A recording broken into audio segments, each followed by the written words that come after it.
传上新的消息了，继续来关心社会事。这是台中有一个驾驶，伊伫咧变换车道的时阵无拍方向灯哦，结果呢去弄到边啊有一台轿车。不过这条水驾驶说好亲像是无伊的代志共款，啊车驶咧就安尼绕跑去。警方顺线找到伊，这条水驾驶就讲，掠准是轻轻去夹到尔，而且好地点拄啊好有一间土地公庙啊。伫咧新明头前调速逃走，驾驶真后悔，讲伊要向新明来下失的。不过嘛是爱互人开罚单，为家己行为来负责任。轿车驶伫来车道，正边一台货车甩直向倒边挖过来，货车直接进入起来车道，嘣一声，为轿车的边仔车过，尾啊离开现场。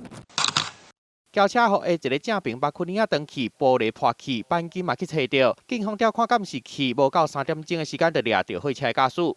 大货车它在变换车道的时候，没有打方向灯，致使后方的车辆来不及反应而发生碰撞。当下他因为开货车轻微碰到，他没有感觉。想讲下着尔无严重，57岁姓王的驾驶讲，因为赶要送货才会离开。那既然他有发生车祸，而且肇事逃逸的话，他一定会跟对方好好说对不起，而且也会在神明面前做一个忏悔，表示日后不要再做坏事了。